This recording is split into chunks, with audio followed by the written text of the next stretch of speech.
No brakes.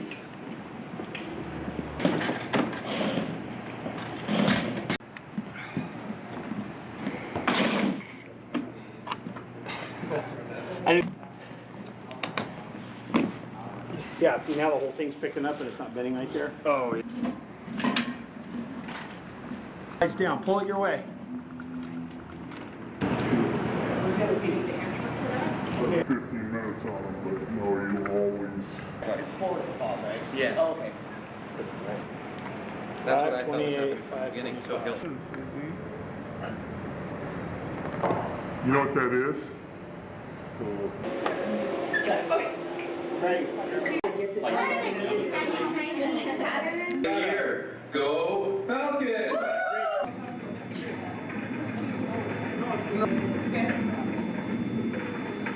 Let's turn it all the way down for just a second. Check 1, 2. No. I just go like, yeah. So I looked it up a little bit. And it just finds out. That's the real deal.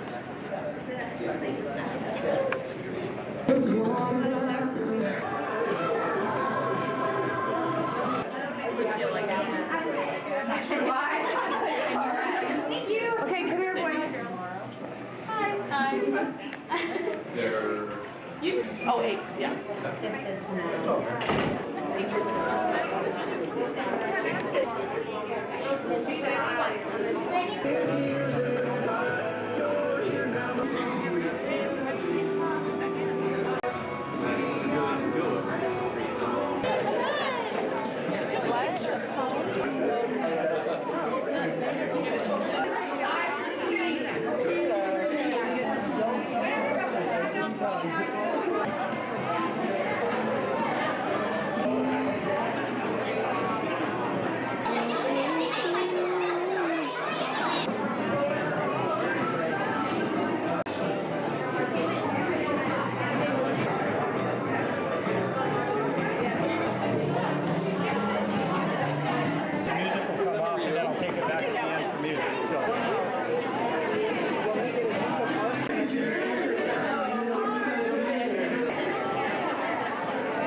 Please stand for the Pledge of Allegiance.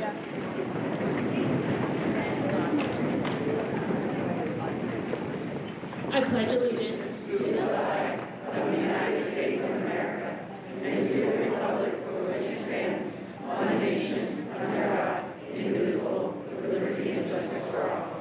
Thanks, Glenn Massey. So first things first, let's thank OEA for providing snacks. That was not rousing applause.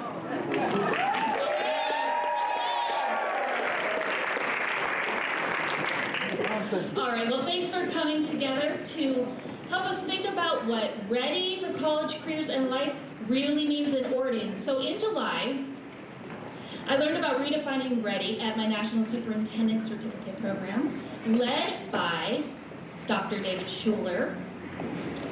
And I listened with intrigue because he was talking about these indicators for college careers and life that really integrate into Orting's mission.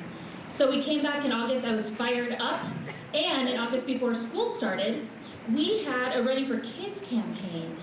We were carrying this ready message forward. So let's take a look at how we welcomed kids to the school year.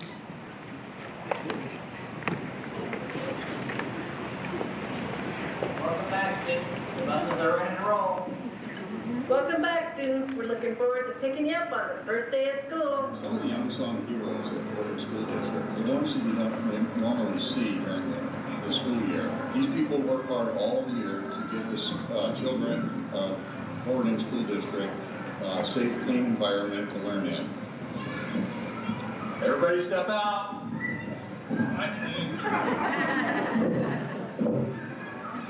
Welcome back, students. Come and enjoy all our fresh fruit and vegetables. We're here to make you healthy. Healthy students are better learners, and we're ready. Welcome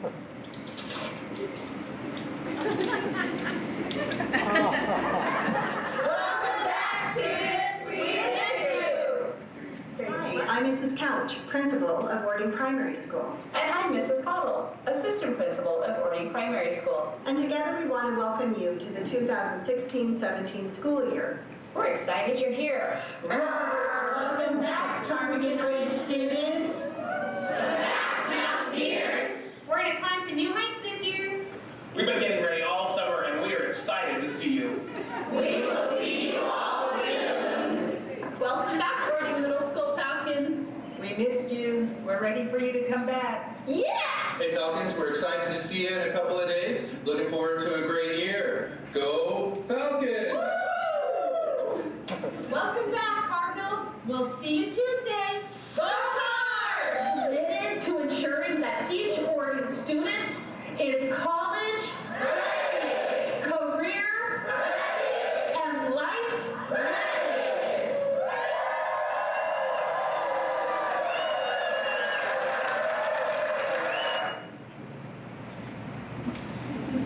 so this video is a really good example about how it takes all of us to get kids ready and help them be ready for their future. So since August, we've been revisioning what Ready for College Careers and Life means, and we have not wavered from this mission. So I want to be really clear that this is not a new initiative.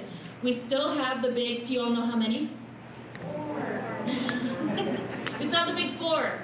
So those are the Washington State Learning Standards, our instructional framework, which is 5 dimensions of teaching and learning, multi-tiered systems of support, and professional learning communities. And just like we're continuously getting better at the big 4, we're continuously refining and getting better and clearer at our mission.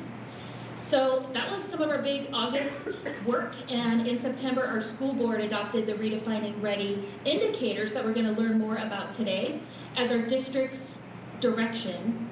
In October we finalized our school improvement plans where all of the schools align their goals to our college careers and life work, and that included elementary schools, middle school, and high school. In November, central office staff listened to those school goals, and we were thinking about how we can help best support schools in this work, because we really are committed that this is the work of all of us in the system. So our purpose today is to develop a deeper understanding of these college, career, and life readiness indicators. And lucky for us, we have the expert here to help us. I emailed you some information about Dr. David Schuler, so I don't need to read the long biography to you, but what I do want to tell you is that he's not only the founding father of Redefining Ready, and he's not only a national leader of this work across the country, but he is a practitioner who's making a difference in his own system and a difference in the lives of kids across the country and in Orting. I see his fingerprints all over our work and his influence here. So it is my honor to introduce Dr. David Schuler.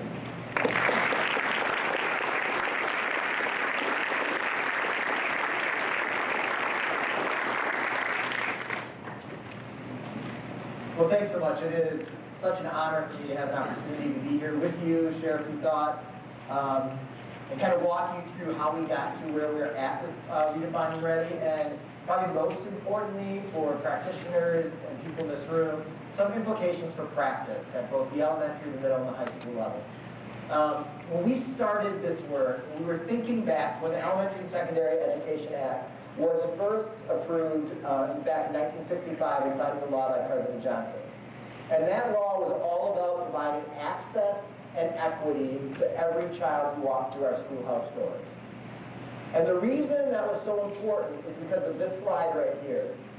And what this slide shows you is the importance of the concentration of poverty on student achievement. And in every school, in every community, we have concentrations of poverty, right? So take a look at this slide. The green line up here is students who are eligible for free and reduced lunch. The blue line is all students, and the red line is students who are not eligible for free and reduced lunch. Okay? This axis is achievement. This axis is concentration of poverty, starting with 0 to 5% poverty in a school, up to over 75% poverty in a school. Right? So you can take a student who is of poverty, right, in a school with a low concentration of poverty, and they actually achieve higher than a student who is not of poverty in a school that has high concentrations of poverty. So when you as a school, when you as a community, when you as a neighborhood take a look at a scattergram of your poverty and you look at the neighborhoods and where that concentration is at, that's an area where you should really think about being purposeful and strategic about initiatives to address that neighborhood. So we continued with a focus on access and equity until 2001, when No Child Left Behind came in. And I would argue that it was a bipartisan bill that was overwhelmingly approved in both chambers, but no one believed it was going to last 15 years. No one believed it was going to last to 2012 or 2013 when all kids were supposed to be proficient, right? But it did. And I would argue that in 2001, we moved from a focus on access and equity to a focus on testing. Testing, testing, and some more testing. And the narrative for the last 15 years has been bookended by the testing and opting out movement. And we need to change that narrative, right? And we have the chance now.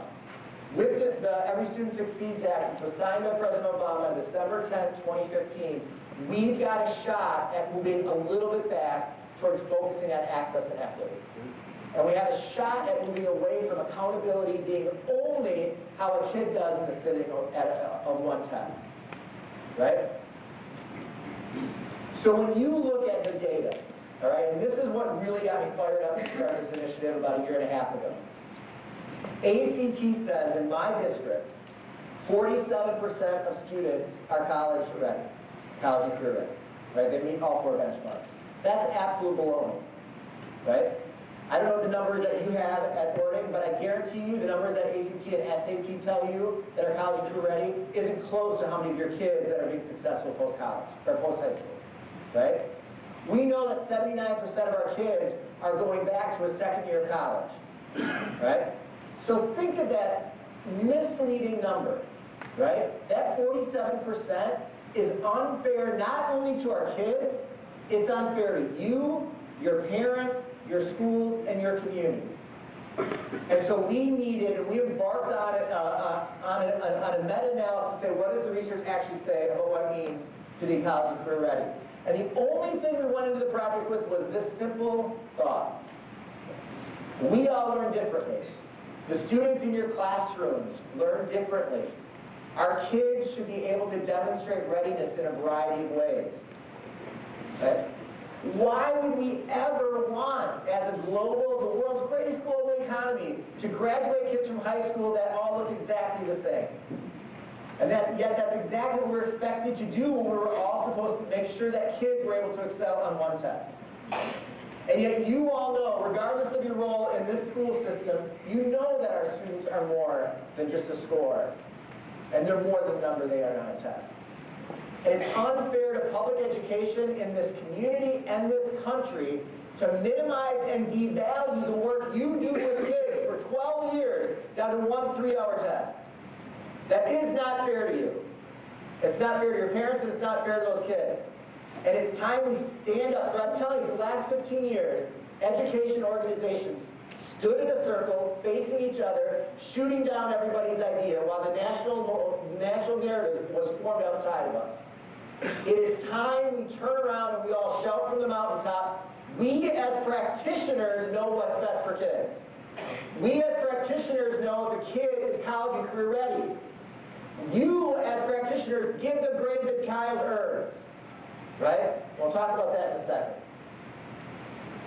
So we went on this meta-analysis, saying, what does the research actually say? And we didn't look at, some little dissertation that I did at a community college names that nobody has ever heard of before. But we looked at leading research institutions. American Institute for Research. If anybody in here besides Marcy and I are policy geeks, and you are bored on a Friday night, just go grab some research from AIR. It's fascinating if you're into that kind of stuff. Center for Public Education, Attendance Works, Harvard, National Center for Post-Secondary Research. We look at the best research out there to try and say, what does the research actually say about what it means to be post-secondary ready?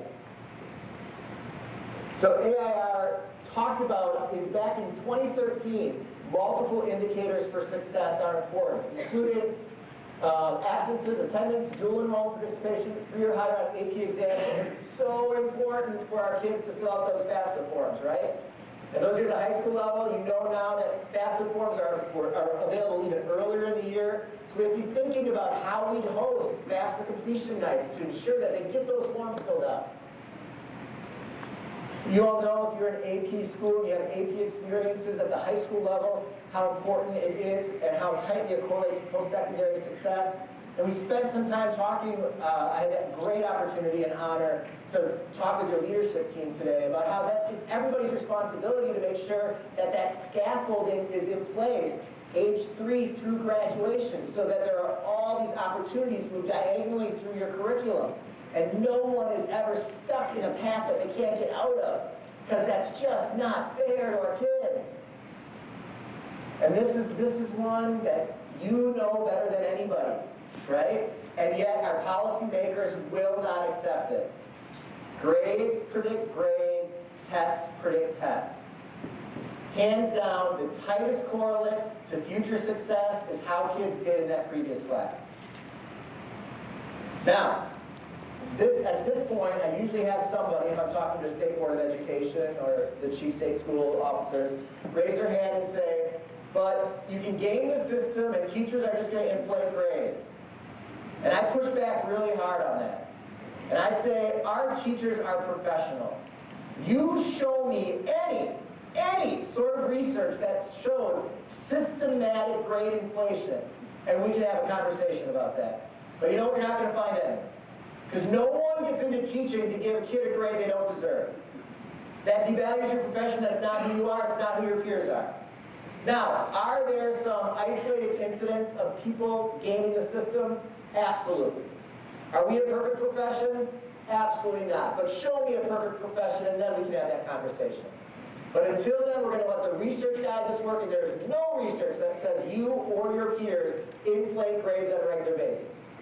And by giving grades with fidelity, you just reaffirm this work, that it is all about grades. You know, I'm a high school superintendent right now, so I have 6 high schools. My last 2 superintendencies were K-12. Doesn't matter if you're a K-12 or you're a high school in elementary districts, all the time people in the transition grades always have questions about placement. Right?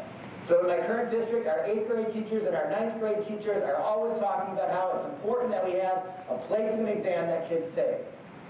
And all the time I tell them, there's not a need for that. The grades the teachers give in 8th grade are by far the most highly correlate to how they're going to do it in freshman year. And for 5 years, the teachers made us give this placement exam. So we gave the placement exam. And at the end of those 5 years, we sat down and said, now let's look at the data. You know what it showed? Grades in 8th grade were much more predictive of how they did their 9th grade year than how they did on that placement exam. Grades predict grades, tests predict tests. GPA is important. This was a huge aha for me. I had about 3 or 4 ahas as I embarked on this work. Right? This came out of Florida and showed that students that entered post-secondary institution with dual credit or early college credit not only achieved at a higher level in college, but also persisted at a higher rate. So I came back to my district and I said, is this consistent with our data? And our team took a look at it, so we hadn't looked at that data before, and you know what?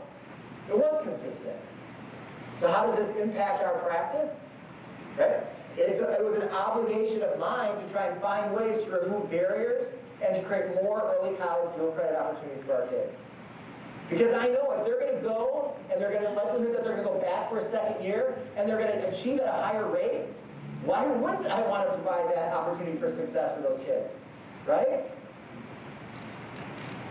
So we really wanted to take a look at how we were putting together programs and strategic plans for enhancing opportunities for access to all kids. You know, when I got to the district 12 years ago, we had all these gates and barriers, and in order to get into an AP course, you had to have this sort of a grade your previous year. You had to have this score on your previous state test. And I said, why are we limiting opportunities for kids? And our teacher said, because we know what a kid needs in order to be successful. And I said to them, and I'll say this a couple times today, but I said to them, I believe in you. I believe that you can do it. You are great at your job. And if we expand access to kids, I just don't buy the fact that they're not going to do as well. And so I said, come with me on this journey. Let's take it together. We are all about failing forward in our district. So it's perfectly okay if we try an initiative and it doesn't work, as long as we learn from it moving forward. So let's join me. Let's see what happens. And our AP numbers went through the roof, and our scores dropped 0.2 of a point. And I said, I told you I believed in you, and I told you you could do it because I knew you could. And now look at all the opportunities we have for our kids, and our kids have for their future. So when you think about those students who may be going to college, and thinking about college completion, and it's not all about college completion. There is an impact, though, and a correlation between college completion and unemployment. And as we're working to create scenarios and situations where our kids can earn living wage jobs that are sustainable over the course of their lifetime, we have to at least consider this data and this data set, right? And you look at just the fact that, you know, if you cut your ability to be unemployed in half by having a college degree or credential. And then if you think about children raised in a household of a college degree that are 75% more likely to earn a degree, how that can focus our efforts at that gap analysis, right? Those kids that may not have come from a family that have a college degree in their family and household. And that can be a really good, great place for us to be strategic and purposeful in having that conversation. When you consider that 82% of high schools in our country offer some sort of early college credit or dual credit, and our kids are earning college credit, how can you not say that they're not college ready? And yet ACT does not take into account, or SAT, whether or not a kid is earning college credit when they put out their facts and their statistics in their press releases. That's ridiculous. If a kid's earning college credit, of course they're college ready, right? I mean, that has to be basic. So this is the slide I always start with policymakers. It's just that simple. That's why the definition that is being promulgated in the press is unfair to you and us, right? You know, you may have seen a couple weeks ago, about a month ago now, President Obama had a press conference, and he announced that we have the highest graduation rate in the history of our nation, right? And every different student group has seen an increase over the last 5 years in high school graduation. Did you see that on CNN? Any of your major newspapers around here? Wasn't in the Chicago Tribune, that's for sure. 2 weeks later, ACT came out and said, we now have the lowest number of students in history that are college and career ready at 26.8%. Did that make the papers by us? You better believe it did. And that is so unfair to send the message that public education in this country is failing. Because it's not, and you live it, and you see it, and you breathe it every day. And that's what we're working to change. Not only the narrative, but what happens in our classrooms on a daily basis.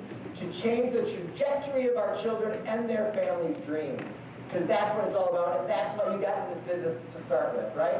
Tell me who got in this business to increase test scores, right? You got in this business because you cared about your content, and more importantly, you cared about kids. And that's what we need to get back to focusing on. Authentic, relevant, engaging experiences for our kids. This is another huge aha that's had an incredible impact on our practice. I'm a former social studies teacher, so full disclosure, I'm not a math guy, all right? Algebra 2 is the capital T, capital H, capital E gateway course to post-secondary success, hands down. Hands down. Algebra 2 is incredibly important. Proficiency in Algebra 2 is incredibly important. Right? I'll show you a slide in a second that talks about just one example of that. But what this has done is this has allowed us to refocus and rethink about our math curriculum. So let me give you an example of just how powerful Algebra 2 is. English teachers, raise your hand. All right.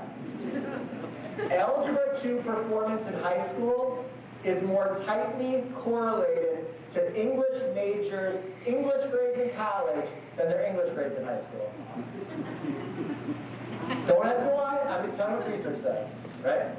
So how has this impacted our work? Well, when you think about the SAT and the new SAT that just was delivered this past spring, it's much heavier on algebra, not very heavy at all in geometry, and heavier on statistics than we had expected, right?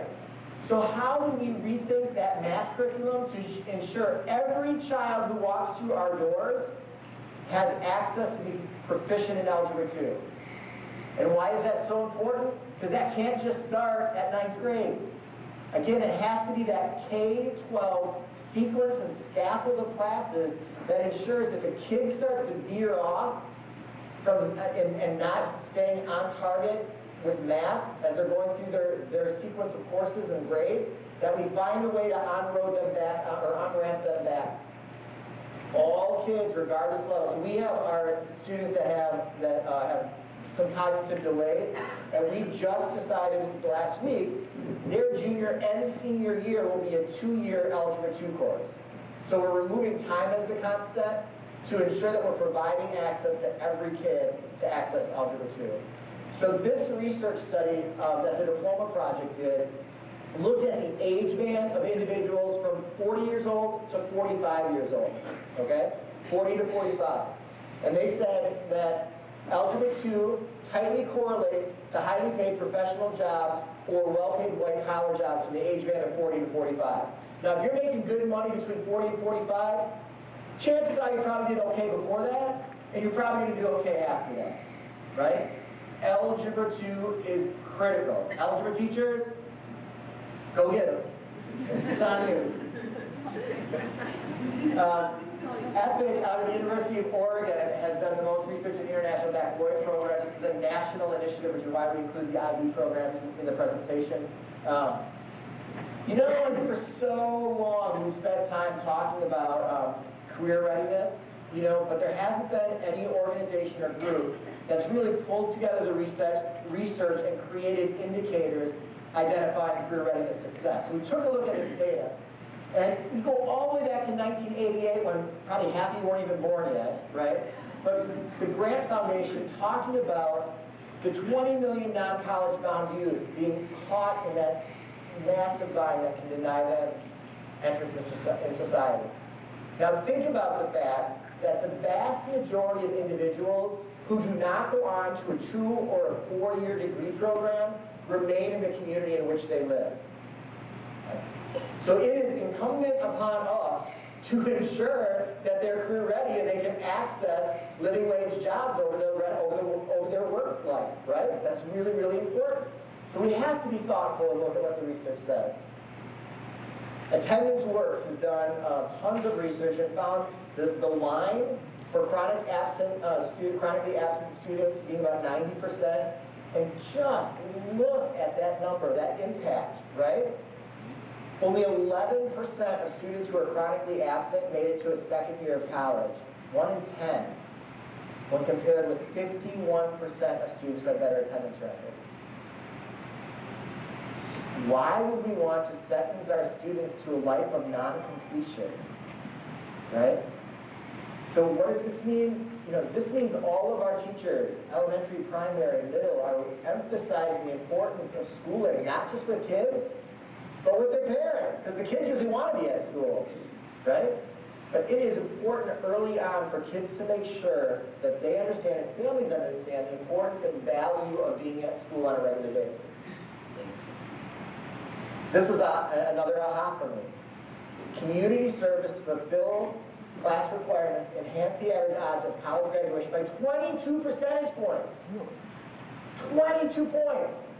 And then you think about what we just said a few minutes ago. Those individuals that are not going to college are staying in your community. So why wouldn't you want them to understand what it means to be a good community citizen and to give back and volunteer, right?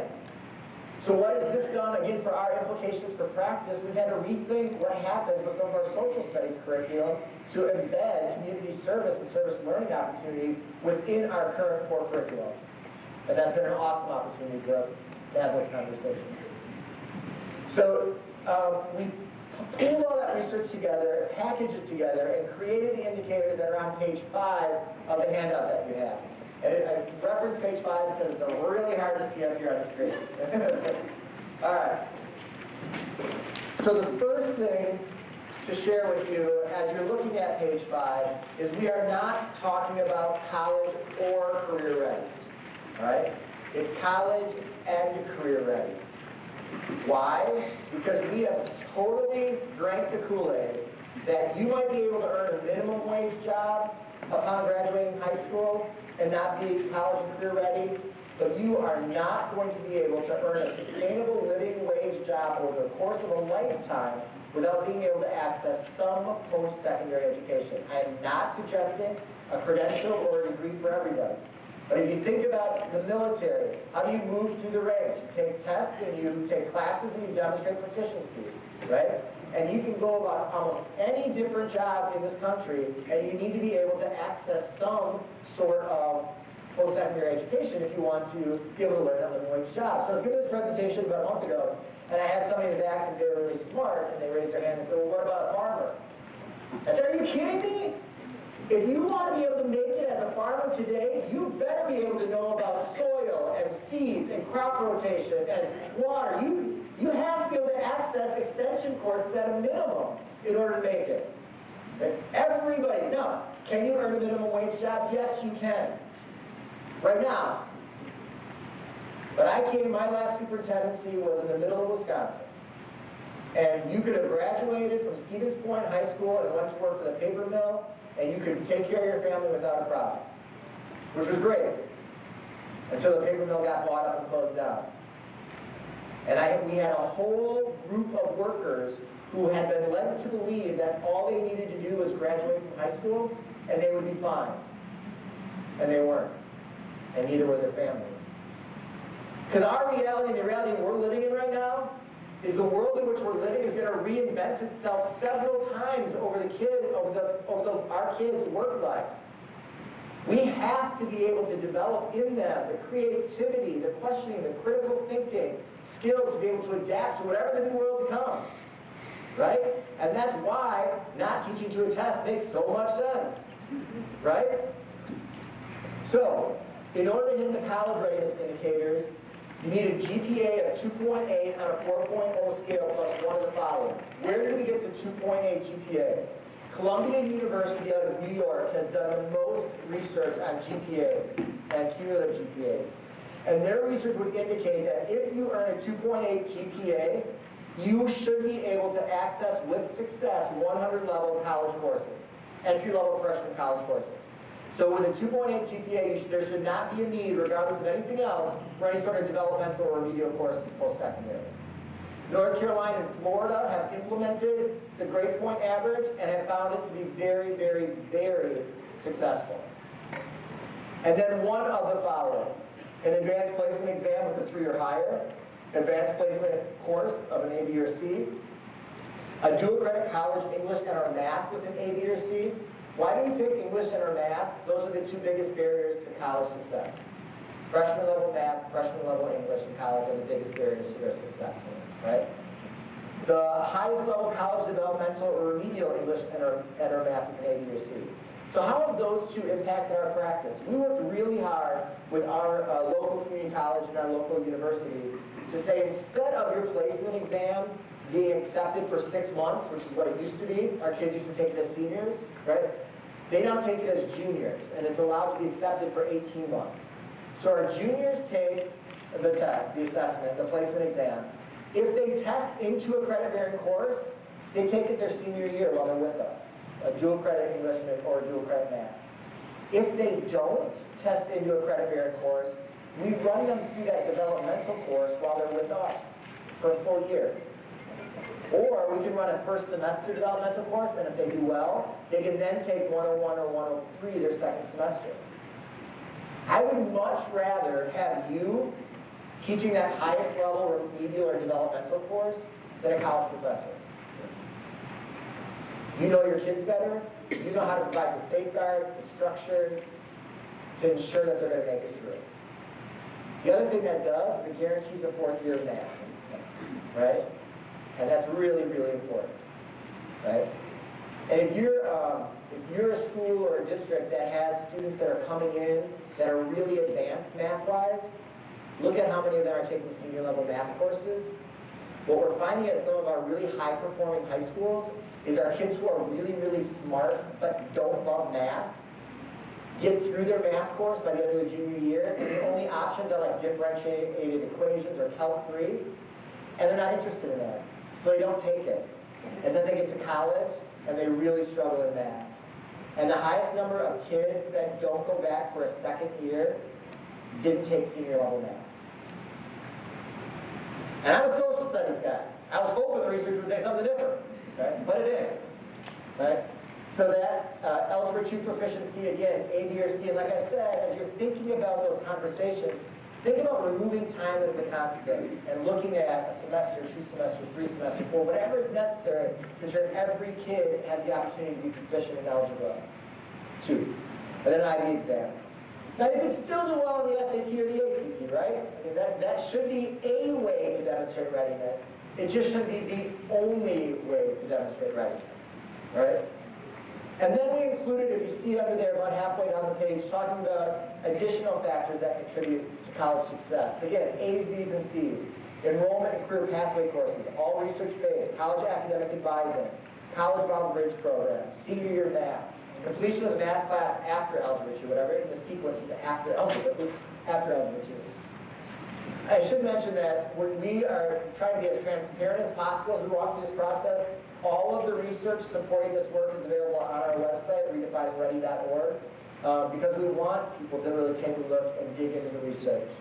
So that doing the GPA 2.8 plus one of the following would mean you hit the college readiness side. Now on the career readiness side, it's identifying a career area of interest or a career cluster plus 2 of the following. Why is it so important to identify a career area of interest? We are not suggesting, and I would never pretend to suggest, that a kid in kindergarten through 11th grade is going to know for sure what they're going to do for the rest of their lives. I get that. But our job and our purpose is different, right? What we need to do is we need to plant new dreams, right? And we have a lot of students and a lot of families who only know their current context.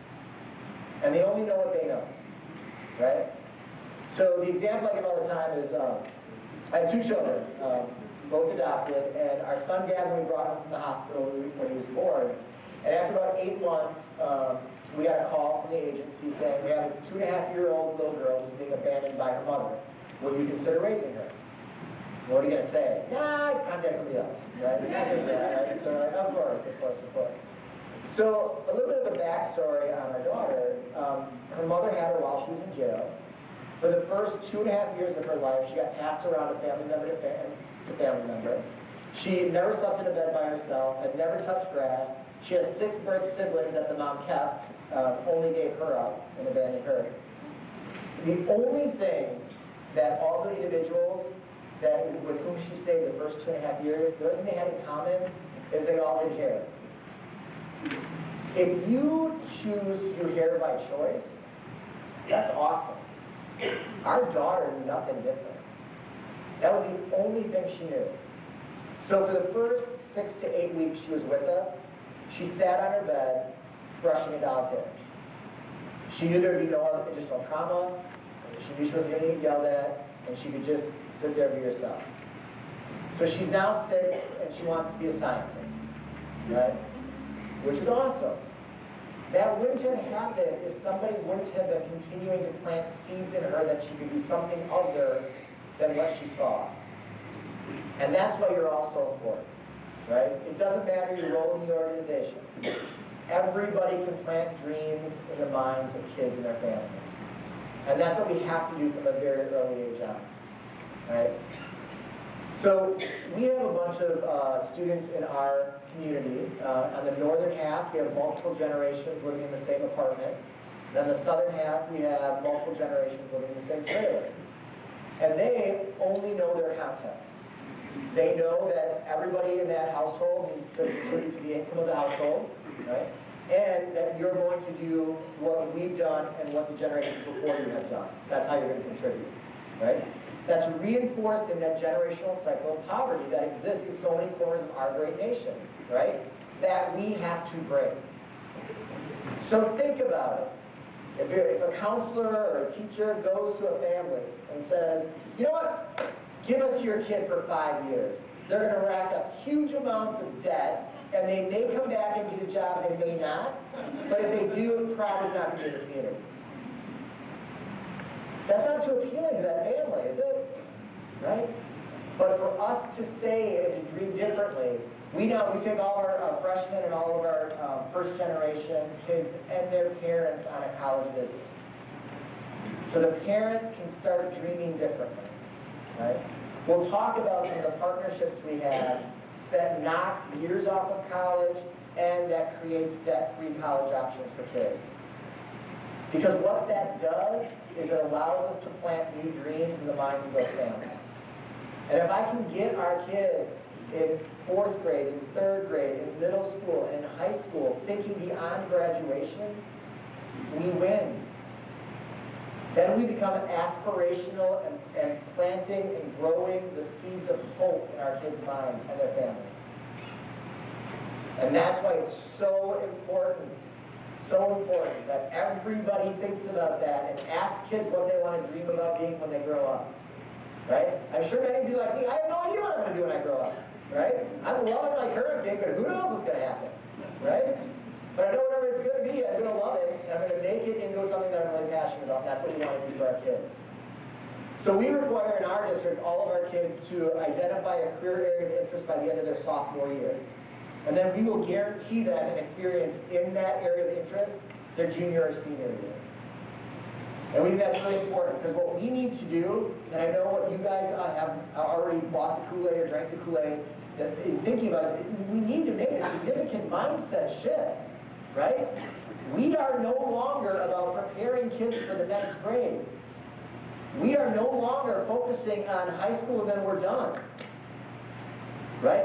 Our job is to play a critical role on the Cradle to Careers pipeline for every kid who walks through our schoolhouse doors on a daily basis. Because if we don't prepare them to be able to earn a living wage job, it's on us. And they're living in your community and we're going to have to support them. Right? We need to bond together to make sure that it's not about graduation, it's about relevant, authentic experiences to help them on their way. You know, it's like the ball, right? Our job is to be that springboard that launches them right over the ball and puts them above and beyond where they need to be. So they're beyond ready, right? That's why I love the word ready. We're so purposeful picking that word. It just sounds so much better than accountability or assessment, right? Ready, it's actionable. We're going to do it. We're not hoping to, we are ready, right? You are ready.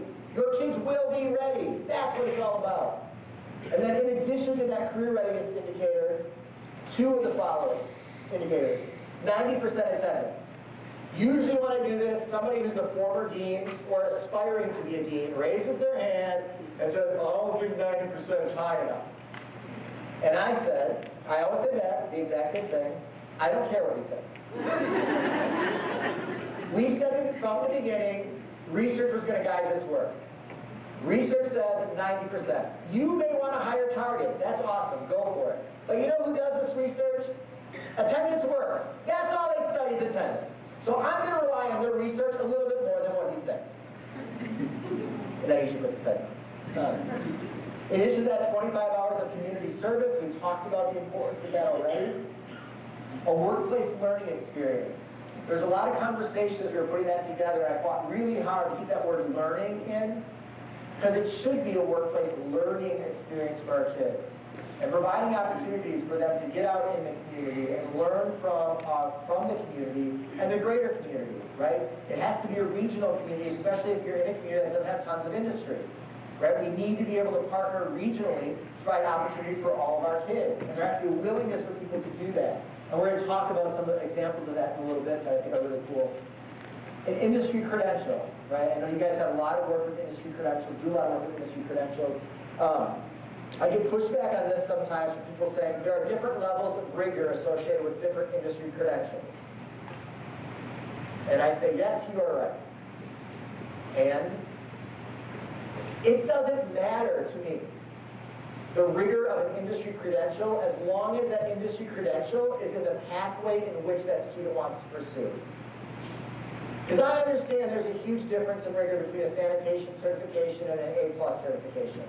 But you know what? If you want to work in the hospitality industry, you can't get a job without that sanitation certification. That's really important. It's a gateway. So I'd have an issue if an electrical engineer was doing a sanitation certification, right? But if someone wanted to get into hospitality, I would have no issue at all, right? So how has that rethought our work? Right, so one of the things we require is we require all of our companies that do construction on our facilities, they have to offer internships to our students. They're all right here, why wouldn't we want that to happen, right? So a couple years ago, we were doing some pool work on one of our pools in our district, and one of our female STEM students was doing an electrical engineering internship. At the end of the experience, we went over like, so what do you think? She's like, I have never been so sure of anything in my entire life that I want nothing to do with electrical engineering. I'm like, that is awesome! We just saved your family tens of thousands of dollars! Like, that is the epic fail forward, right? Like, you learn, you have that experience, fail in high school, so you don't have to make that decision and change your major 7 times when you get to college, right? And it's going to save your parents from pulling out some of their hair. So I think it's a win-win all around, right? I'll come back and talk a little bit more about that in a little while. Dual credit career pathway courses. We've been really rethinking what those dual credit, early college credit pathway courses look like. For us, historically, they had been much more focused on CTE, our CTE department.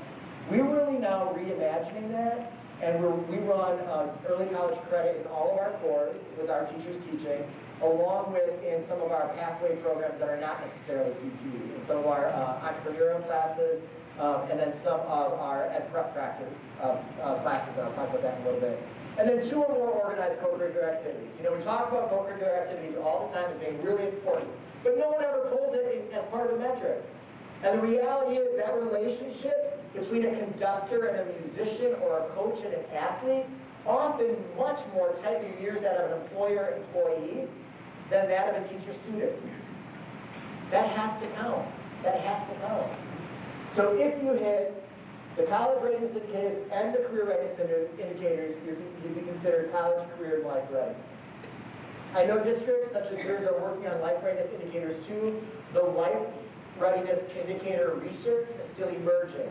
And so until that becomes really refined and developed, the national definition won't include the indicators, but rather we believe that the skills somebody needs in order to accomplish this is how you accomplish your life ready skills.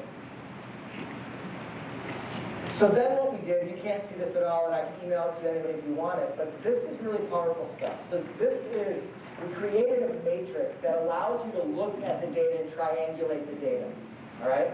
So, have you guys all talked about the sub versus student year building? So have you done that already? All right, okay. So if you take nothing else away from today, help me with one thing, all right?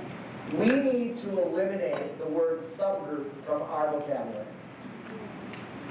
Those 3 letters send such a powerful message of less than in anything you think about.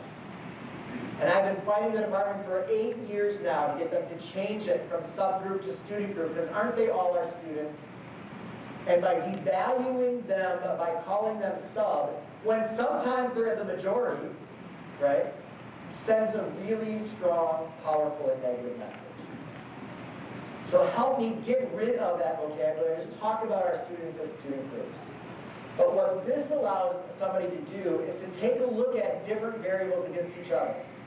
So how many of your students with a 2.8 GPA are involved in co-curricular activities and maybe students of poverty, right? Any sort of data set that you want to look at, you can look at and then dig down and dig into. And that's what it's all about. That's what we talked about today. Data should not be for a blame game. That's what we've been conditioned to believe for 15 years under that stupid NCLB. and the national federal accountability. Data is about kids and a face and improving instruction and allowing that data to be instructive rather than blaming. Right? That's what it's all about. So having the ability to look at all of that data and triangulate it is really, really important. So if you haven't been able to figure out me yet, I'm pretty whacked as a leader, right? So I don't do a lot of things that a traditional superintendent would do. So last year, I was president of the National Superintendents Association, so they give you a scholarship that you can give out. And rather than doing a traditional paper scholarship, I'm like, that's just boring, right? Plus, it does nothing to enhance the brand, because you have a group of people that read all those scholarship applications, right? You pick a winner, but nobody outside that scholarship committee gets to know all the great things that all of those applicants are all about, right? So what we did is we created a Twitter video scholarship. So kids had to record a video of how they were more than a score, upload it to Twitter with 2 hashtags, and they were considered part of the contest. We did, if you're like if you're a sponsor of any club, it is the easiest thing to do, right? And then what we did is we took those videos, they all had to include our district hashtag, and then we created a storify of the top 5 that we then emailed that link out to every parent in our community. So the kids end up creating this wonderful video that we sent out to the community about how awesome your colleagues in District 214 are. So I'll show you, it's only about a 2-minute video, but I think it pretty accurately captures some pretty cool things.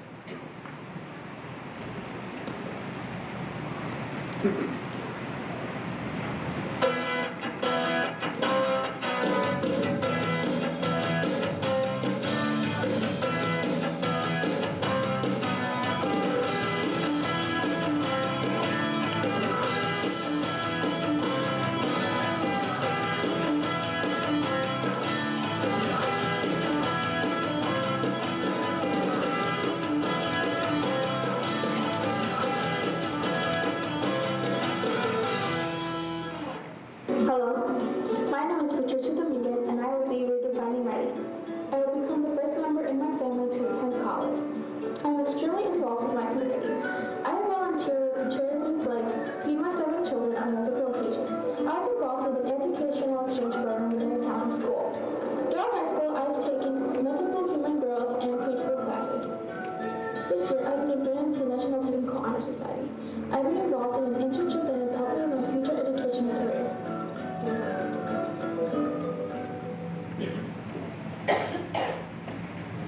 Hi, my name is Giselle Ramirez, and I am Redefining Ready. Classes I have taken that will help me in the career world are AP Psychology, AP Biology, and College Algebra. I recently completed a nursing internship at a local retirement home where I learned new skills that will help me in my future. I am also very involved in school activities like fundraisers, clubs like Latinos Unidos, and sports like gymnastics and soccer. And this is how I'm redefining ready. Thank you.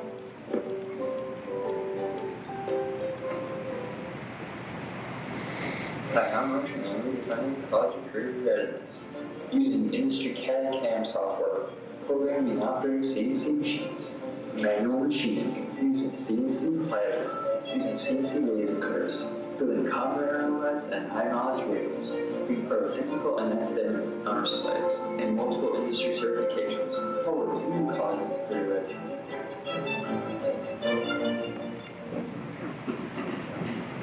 The classes I've taken at Prospect have made me academically college ready, but more importantly, I'm ready for college emotionally because I'm independent. And that didn't just happen by sitting through classes for 4 years. It happened because I am on the Prospector staff, make videos for various clubs, lead the underground, work at the Museum of Contemporary Art, founded a feminism club, and interned over the summer at a local television show. So yeah, it was a lot, but it was totally worth it. I was able to figure out what my passions are, who I want to be, and I know I am ready to take on the next step. You say yes, I say no. You say stop, and I say go, go, go. Oh no. You say goodbye, I say hello.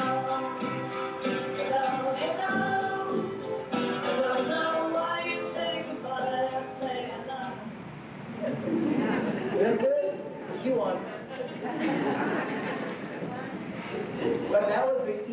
thing that we did, it was came up with a one-page set of instructions, and the kids did all the rest of the work. So if anybody wants that one-page instructions for a scholarship program, it's a really cool thing.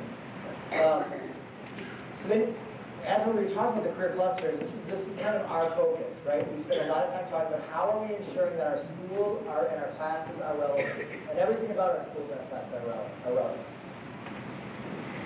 So we've rethought how we use some of our Perkins dollars, and we created a Center for Career Discovery, which just sounds cool, doesn't it? And as a result, we have access to tons of additional grant dollars. And so as we're thinking about having all of our kids discover a career, a potential career, we've got people and systems in place that can help them. And then, we really have created a way to scale internships. And some people struggle with finding ways to scale the internships. They might have an internship opportunity for a kid or a group of kids.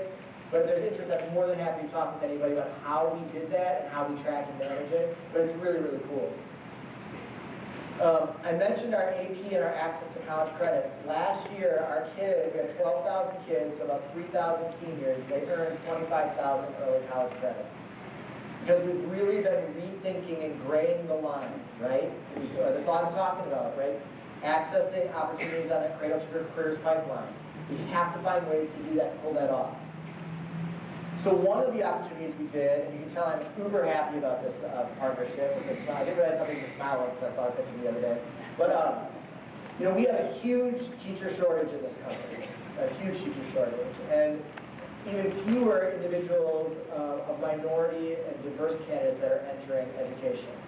So we have to find a way to grow our own and to create additional teaching candidate pools, right? So if you think about it, Montana last year, half of their schools started with a full teaching staff. Kansas started this past school year with 1,000 teacher vacancies, right? We have tons of places in the state as well as the country that really struggle. So think about this number, and I don't know if this is true for you because it's not for me, but this comes out of PDK, Find Out the Captain's Work, and Educators Rising. 70% of teachers teach within 20 miles of where they went to school.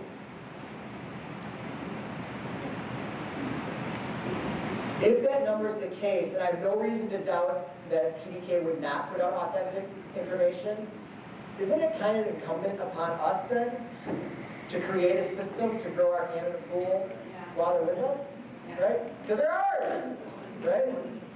So we just created this partnership with Northeastern University and Northeastern Illinois University, National Louis University, where kids identify that they want to be a teacher at the end of their sophomore year. We will then guarantee them early college credit their junior, senior year. They'll go off to their partner college or university. That partner university agrees to take off at least a semester, if not a year, of their post-secondary experience, and then we'll guarantee them a student teaching experience in our community. Now go back to that earlier conversation we had about all that debt and me wanting to take one of those generations out of that apartment. Now think about this conversation. Hey, you know what? If your kid wants to be a teacher, they can take early college credit, which is going to reduce their overall cost. They're going to go off to college for 3.5 years, and then we're going to guarantee them a student teaching experience back in our community, and there's a really good likelihood they're going to get a job, making more than probably the rest of that household altogether. Received differently by that family? Absolutely. That's our job to try and find ways to reduce the access and affordability to higher ed, because that will change dreams. That's why our workplace learning experiences are so important, right? And so we created another partnership with National Louis for a kid that wants to be a business administration major. They identify the end of their sophomore year again, pattern there, right? End of their sophomore year, we'll guarantee them early college access junior, senior year. And then National Louis will guarantee them a degree in business administration 3 years after graduating high school debt-free. That's a different conversation we can have, right? When we go about, we're talking about earning industry credentials and industry certifications that make people work ready by the time they leave our schoolhouse doors. That's powerful, right? So as part of those internship experience, we had a student who was doing an internship in one of our storage facilities in one of our industrial parks. And he went up to the manager and he said, I think your storeroom is really inefficiently designed and put together. And the manager said, you're right, it is. Right? And he said, I actually have money in the budget this year to have somebody come and design and scope out the work. And the kid said, can you give me 2 weeks to come back and present you with a plan? I said, sure. So 2 weeks later, the kid came back, presented him with the plan, the guy loved it, and incorporated it, and used it. Right? Now you think about everything that just happened there. We had a kid with enough self-confidence to approach an adult and say, I think I can pull this off. And then present a plan through oral communication in a way that the person could understand it, and actually do the design work. Right? So I saw that individual at industry breakfast a couple of weeks ago, industry partners breakfast, and that guy said, you know, that kid just saved me $12,000 of my budget, and you've got someone who will vote for a referendum whenever you go to a referendum. It's rethinking that return on investment, right? So one of the things that we do, we have a website development class, an app development class.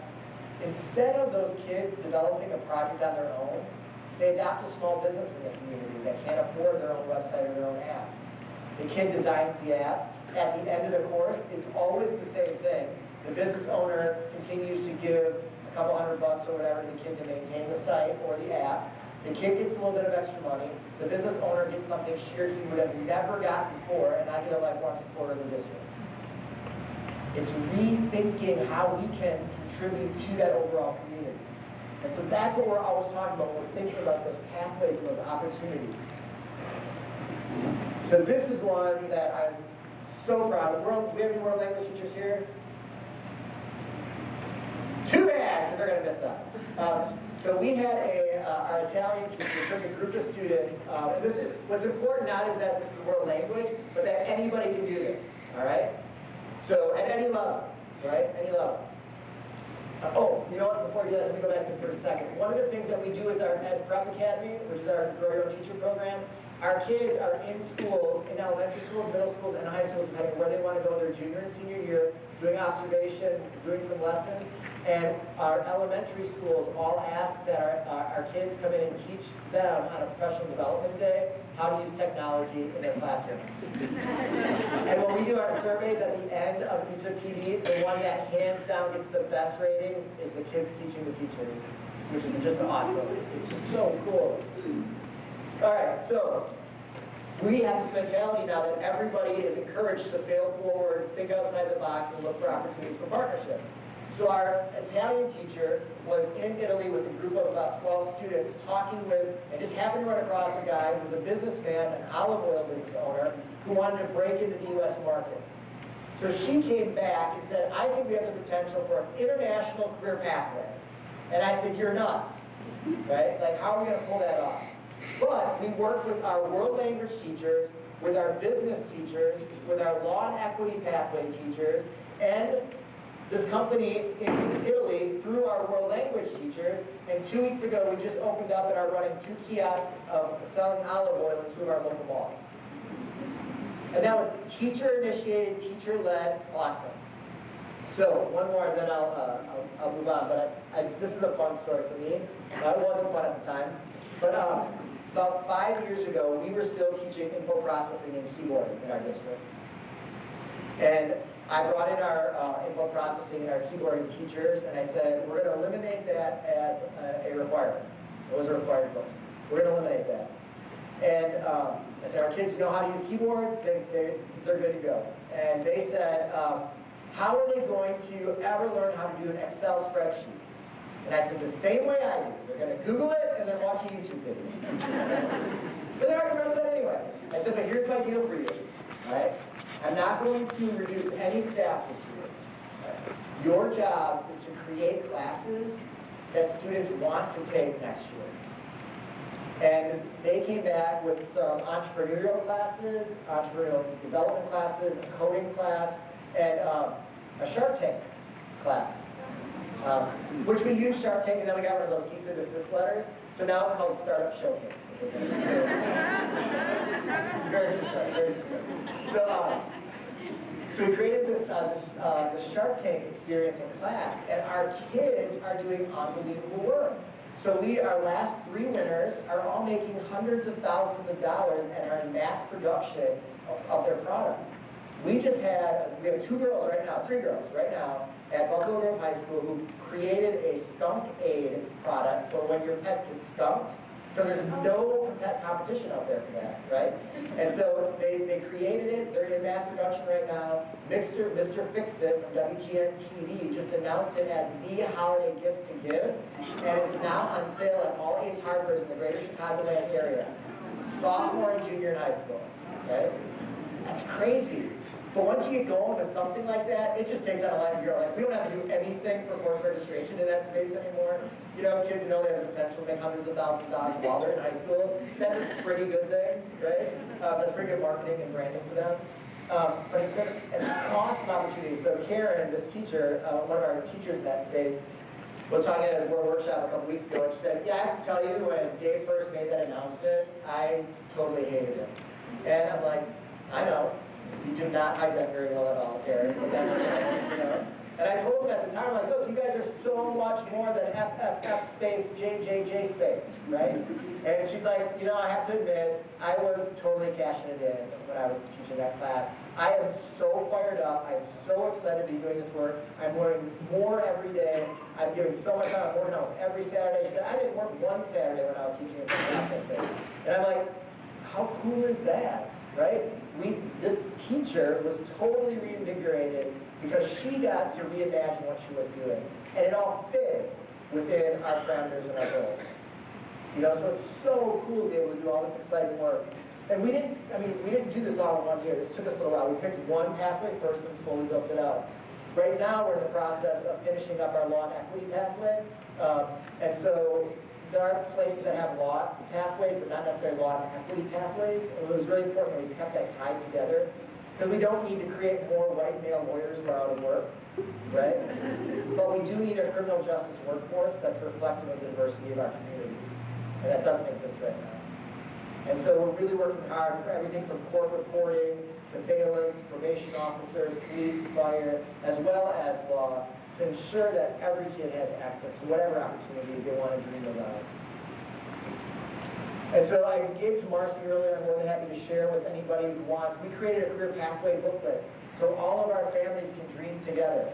And it basically breaks out each career cluster and then every profession within that cluster and what classes you should be thinking about taking in elementary, middle, high school, and with all exit ramps. So depending where you want to get off, you can get off all the way up through graduate and postgraduate work. So people can really look at it and page through and just think and dream a little bit. That's our ed path and our info tech. And the only reason I shared this with you, and I'm happy again to share with anybody who wants it, but this maps out what people should take freshman, sophomore, junior, and senior year, along with internships, externships, what kind of credential they can get, industry credential, and what kind of college credit they can get. And then how we are integrating coding across the curriculum.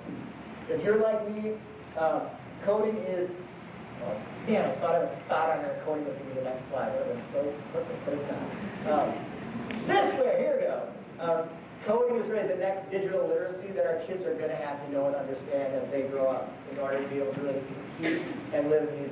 They're not going to have to know how to program big things, but they're going to have to understand the concepts of programming, and that's why we're integrating into all of our math courses that concept of coding.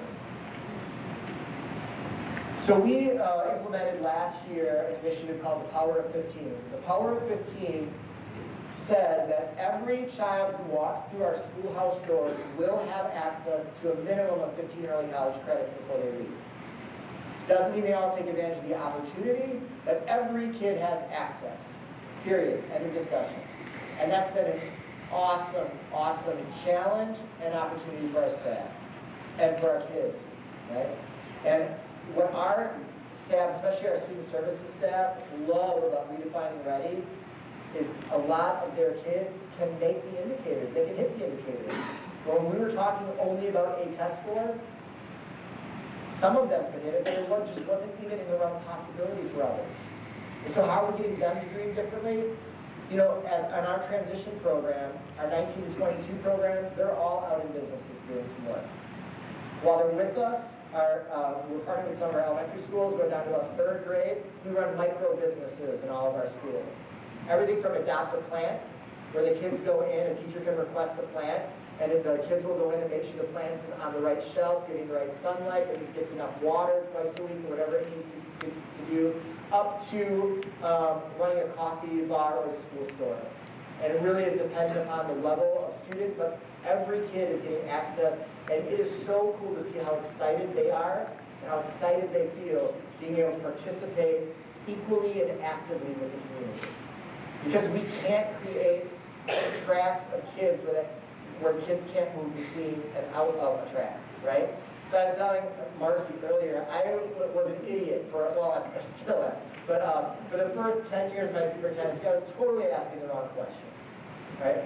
I would always ask my team, how many students are in ELL classes and how are they doing? Totally wrong question to ask. What I should have been asking is, how long are our students in our ELL program?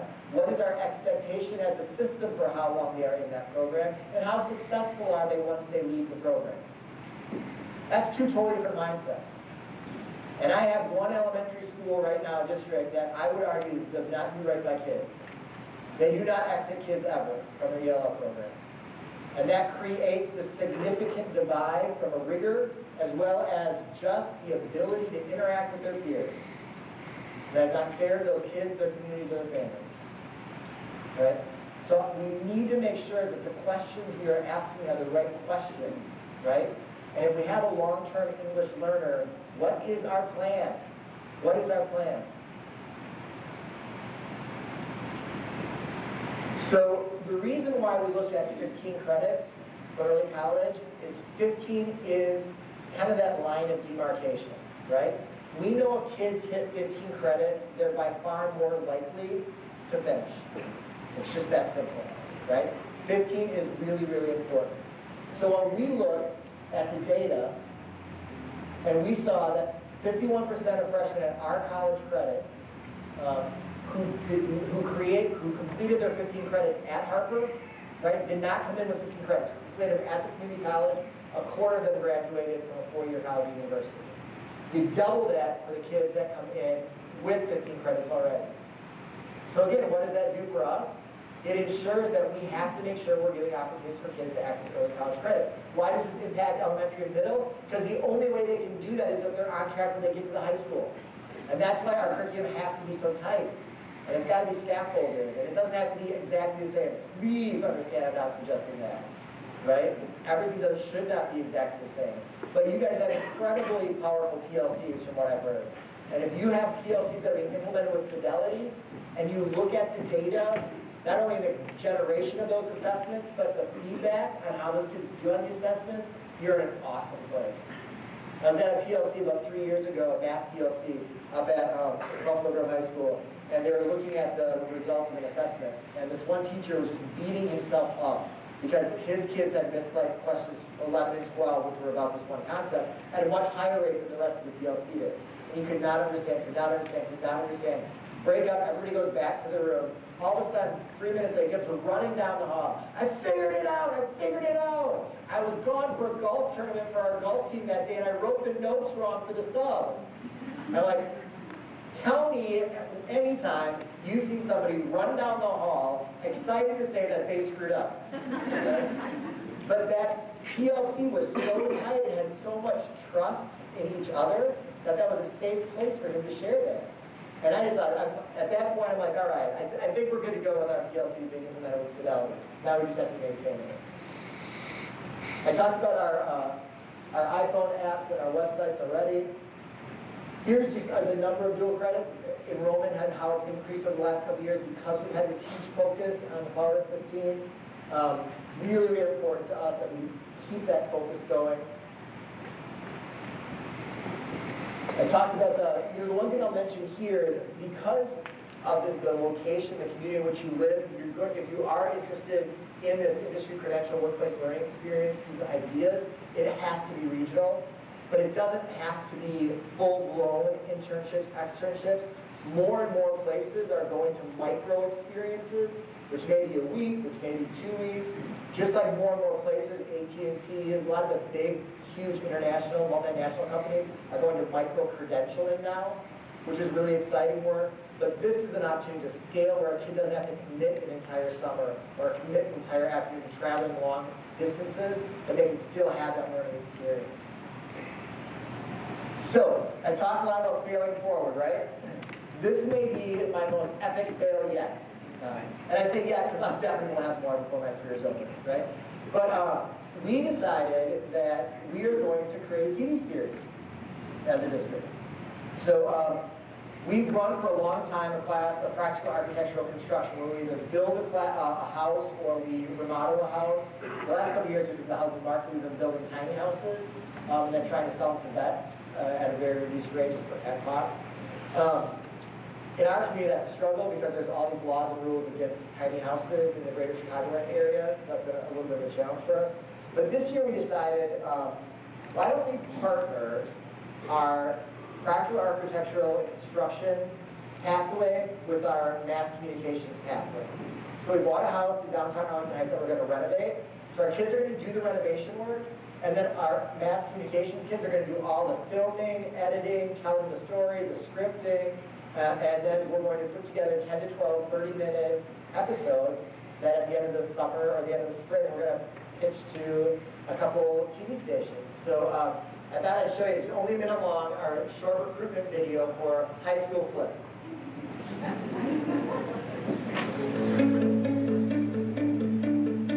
A lot will be happening in this house in the coming year.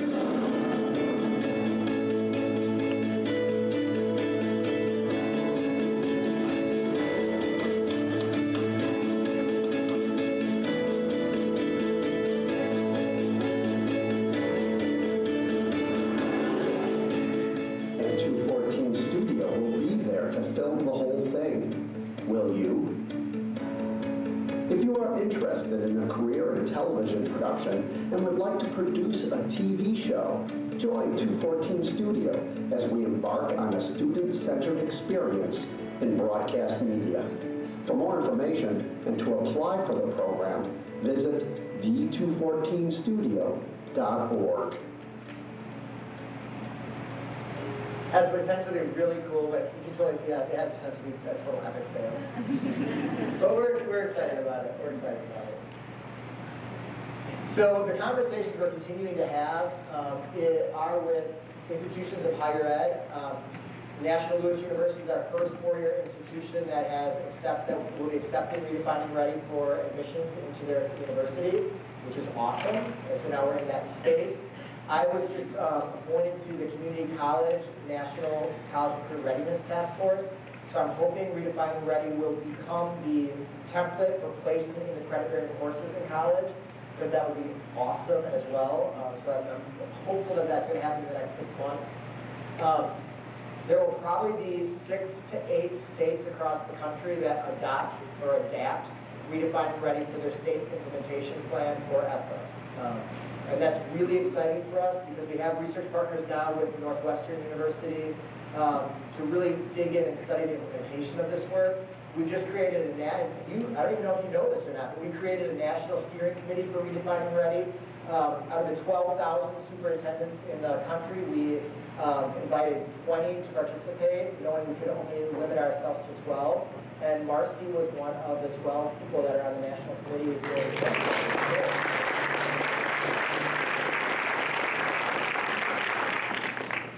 So we're really, really excited about this work and moving forward. You know, everything, as I said, is available on our website. We don't make any money on this. I don't make any money on this. AASA doesn't make any money on this. This district doesn't make any money on it.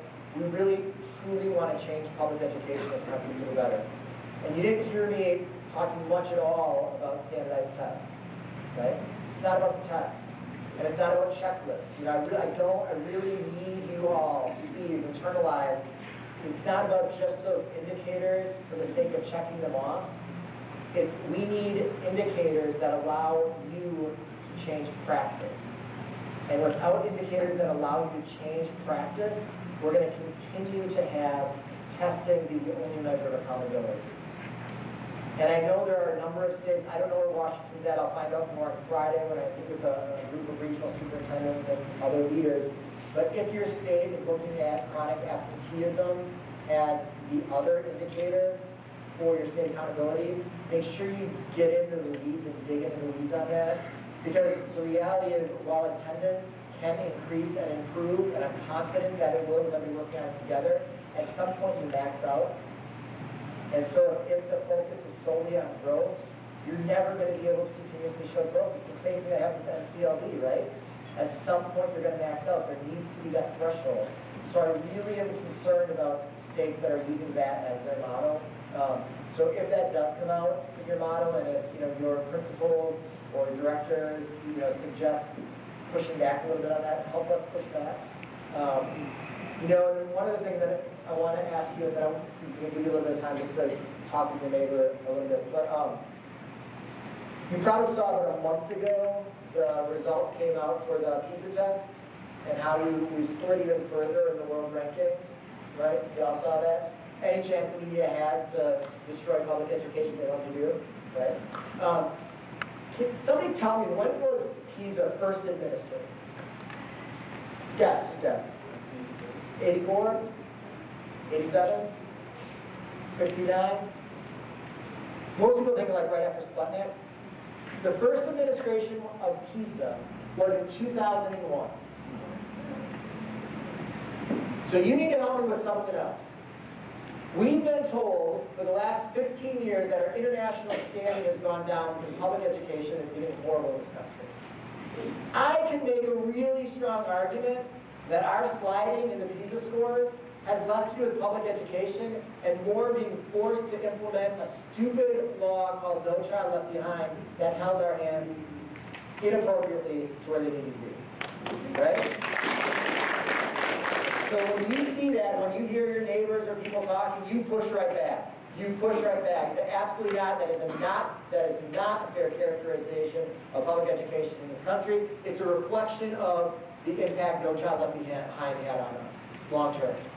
And the reality is, with ESSA, if your state plan is written well, you will have the potential to get back to doing what you love to do.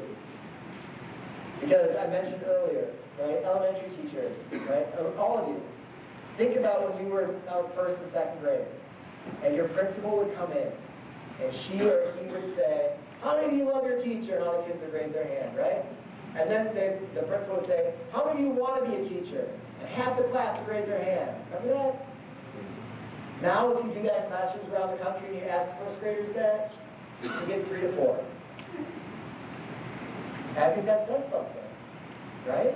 That says something. I'm not judging the first and second grade teachers, it's the expectations that have been placed on them in many communities.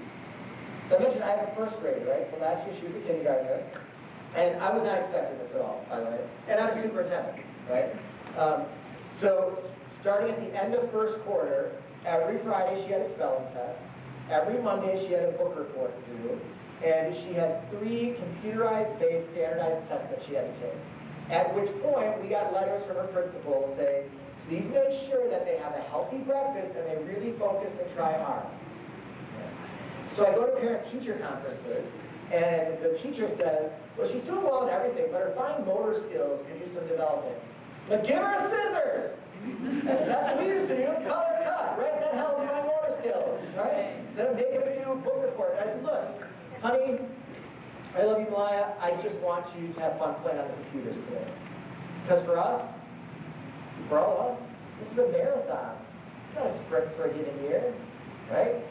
And you have kids, you know the last thing you want them to do is hate school by the time they're in 3rd grade, right? I want them to love school through 3rd grade. That's the most important thing. Do school well, love learning, and love school. And why is that important? Because all of the research that talks about 4th grade. Where are 4th grade teachers? Yeah. The research, well, just know what you're going to know, right? The research is overwhelming that 4th grade is the year in which students decide whether or not they're going to take school seriously. That is the critical year. And you think about it, that's when they stop viewing adults and parents as saints. Right? And they start asking questions, they start developing their own sense of perspective of individuals. It makes perfect sense, right? which is why when I go around and talk, I always say, you need to have your best teachers in 4th grade, and I'm a high school guy. Right? I'm telling you, the research is overwhelming. It's right up there with the research on Algebra 2. And the last thing I'll say before I ask for just some feedback and some just discussion with your neighbor is, as you're thinking about this work, and you think about the impact on practice, there's some really powerful research out there on enrichment activities and the amount of money spent outside of the school day for our families of poverty and not of poverty. And this is huge at the elementary level, right? Because we know if a kid comes in 2 months behind grade level in kindergarten, by 5th grade they're 2 years behind without additional significant strategies and interventions, and 3 years by 8th grade. Because those families that are not of poverty are spending extra dollars on enrichment activities outside the school day, both for athletic, fine performing arts, and just Spanish classes or whatever it might be in your community. But they're spending those enrichment dollars, and those other families are not. So when you go back and you look at what's happening outside of the school day for your kids, dig down and look at that second level and say how many of those students not participating are families in poverty. And what are we doing to try and address that? And you can think creatively. The beautiful thing about being in a district like this, being in a district like mine, that are very different than a lot of districts in this country, we want you to reimagine things and revision things and find ways that are creative and innovative. And we know everything's not going to work perfectly, but if we keep doing things the way we always did them, why would we ever expect to do anything different? Right? So I really encourage you to dream big, give yourself permission to fail forward, and please join us on this crusade to take back the mantle of the narrative of public education in this country. Don't let the testing companies define what you do and how you're judged, because you're doing great work and you deserve to be lifted up, not be rated down. So, with that, I'd be really interested in just taking about 5 minutes with you and either a triad or a quad right around you. Just what do you think about this?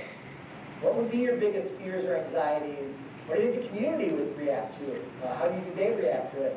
And how do you view your role, regardless of, I say all the time, regardless of your role in the organization, you are an educator. You're responsible for the education of all kids, and the joy of that is you get to share in our many successes. So it doesn't matter if you clean our halls, drive our buses, stand in front of our kids and teach, or sign our paychecks. You're just as valuable, and you get to share the joys just as much as everybody else. So with that, just take about 5 minutes, 10 minutes, and then we'll come back and wrap up hopefully a little early.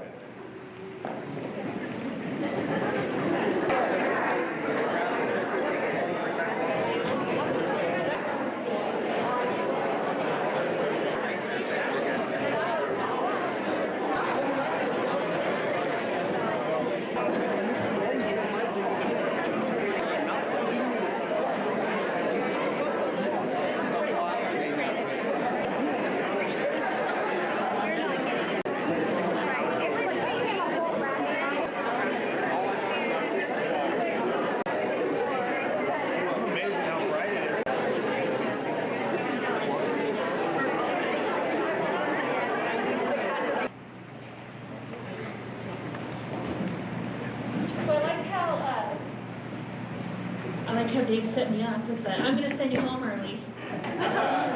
So we'll really work on that. We're just going to wrap up with a couple little things. Thanks, Dave.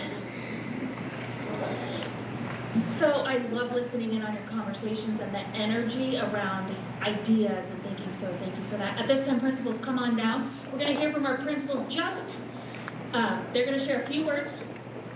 It's going to be brief about their thinking and what this means for our schools.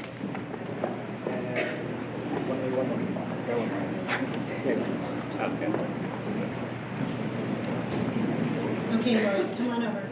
So I'm really excited about the work that we're doing at Orting Primary and for our staff who are preschool to grade 3 teachers.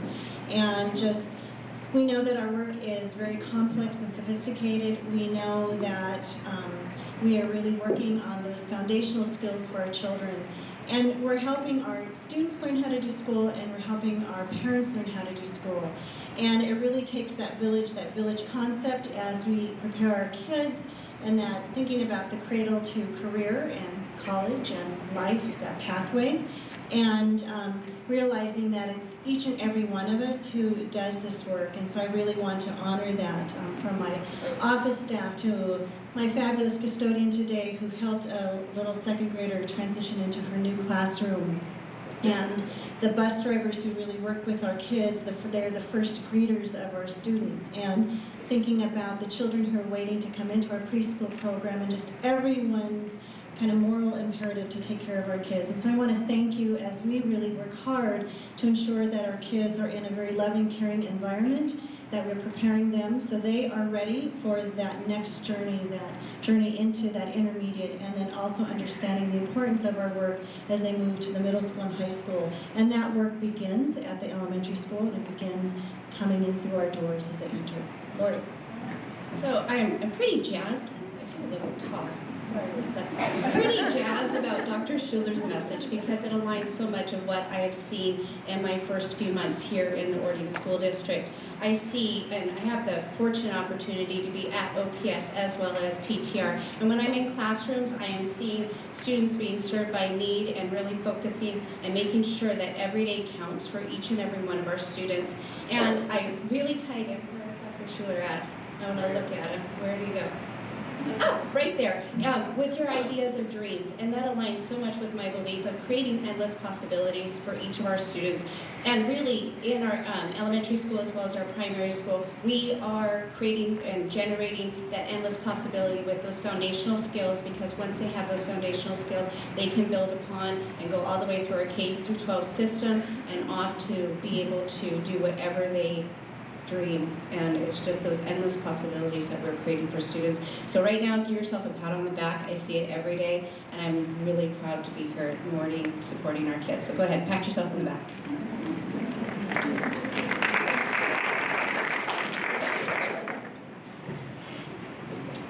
So they gave me a microphone, so I'm going to try and talk really quietly. So there were so many things that Dave said that spoke to me really personally, but really what I just want to share is how much I love the idea that we don't have to do things the same way we've always done them. For one thing, that would drive my ADHD-ness a little bit wacko if we always have to do things the same way. So I love the permission to get to try new things and to get to inspire kids to do things new ways. And I know that every single one of you can do that, and I trust every single one of you to do that with our kids, and I trust our kids with you. Thanks. I'm just going to introduce myself very quickly for those of you I haven't had a chance to meet. My name is Mario Marcello. I've been in the district for about 6 weeks, and the energy and the passion, that just feels right to me. And we know managers do things right, but we know leaders do the right things, and Orting Ready is definitely the right thing for kids here in this school district. I'm excited to be with this leadership team. I'm learning and growing. That's what it's all about. I'm a retired guy, so it feels like it's something real good for not only kids, but for staff and for myself. And I've been so impressed with the Parbergen Ridge staff. They are just dynamic, and the energy level, just doing good things for kids every day. I've been in those classrooms. I'm so excited to see everything happening in those classrooms. So thank you for letting me, allowing me to be here in this great district. Thank you.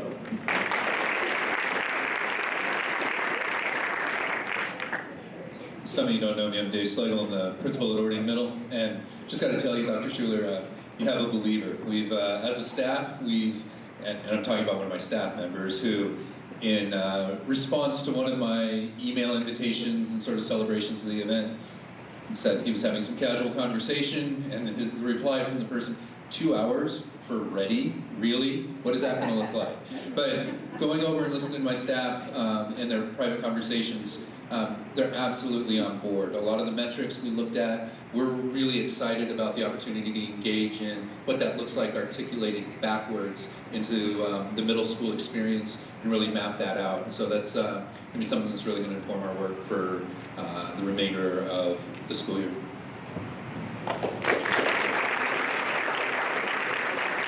I was told just principals were going to talk.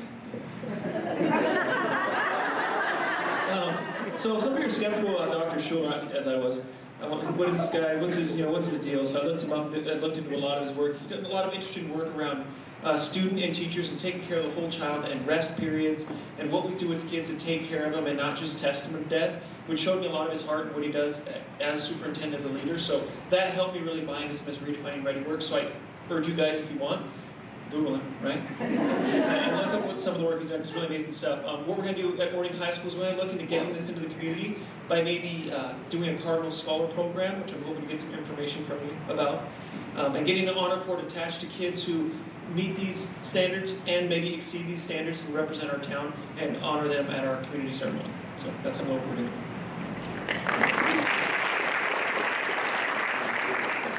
When I think about Redefining Ready, the words of one of our colleagues at this high schools, really, Diane, we already know this. We already knew much of what has been presented to you, we had a sense about. What we didn't have was the body of research that says we can trust what our gut has been telling us for a long time, and in fact we can define very clear matrices about what kids need to be ready. What I want to challenge all of us in this room to think about is what the definition of college is. A college is a technical school. It is a community college. It is a certification program. It is a post-secondary engagement with more learning. It is not just a university. And I will know we have truly transformed our community when students with pride say, as we ask them every May in a high school, what's next for you?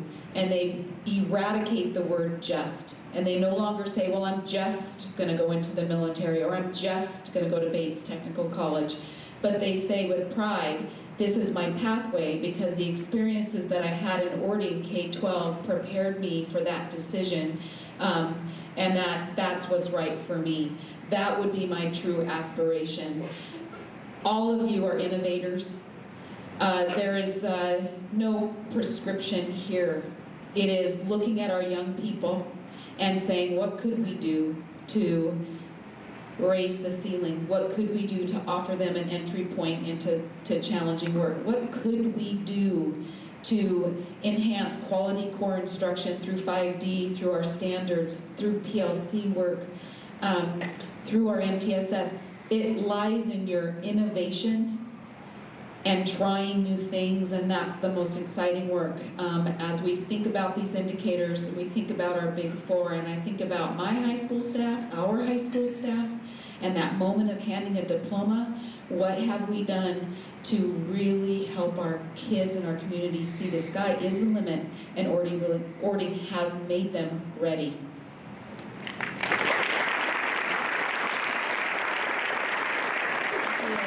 Good work, team. I have a few announcements before I send you on your way. First, in order for us to make sure that all kids are ready for college, careers, and life, we need the facility that supports that mission. So you have a postcard in your hands. Thank you, elementary today.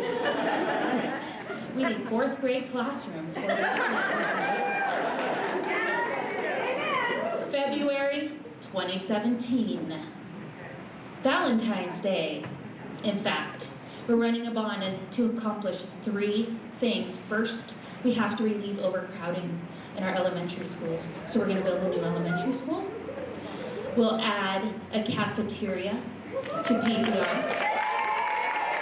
Kids don't even have PE in their classrooms or eat in their classrooms because they have the cafeteria. Second, we need to increase safety for students and staff.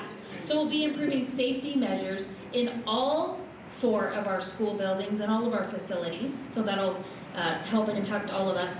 And then we need more space for Orting to accommodate more community activities. So more to come on that. But peek at that poster that you see out in the lobby. There's a rendering of the school so you can get a real picture of what that elementary school for Orting would look like. Also, tomorrow evening we have our community night for Redefining Ready, and that's at 6 p.m. Spread the word. This work is too big and too important for us to do on our own. So invite people who need to hear this message. We need our community partners here. Teachers, if you didn't sign in yet, please do that on your way out. And then I want to echo what Dr. Schuler said. A lot of districts talk about helping all kids and we help all kids here. That is absolutely our core purpose.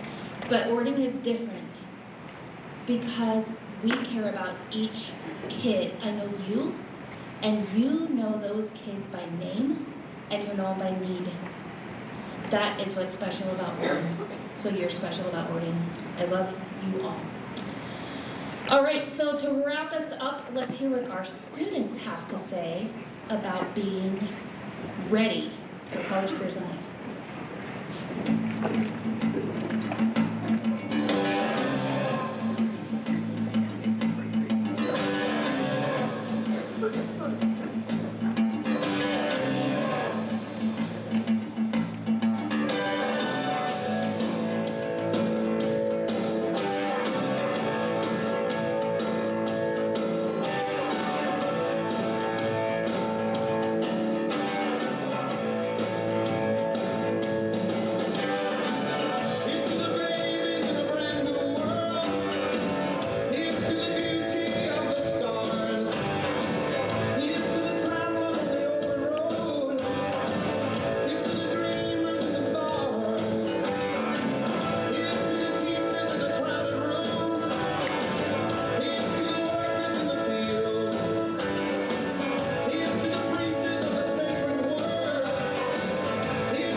Thank you, Dr. Schuler. If I don't see you, have a great winter vacation.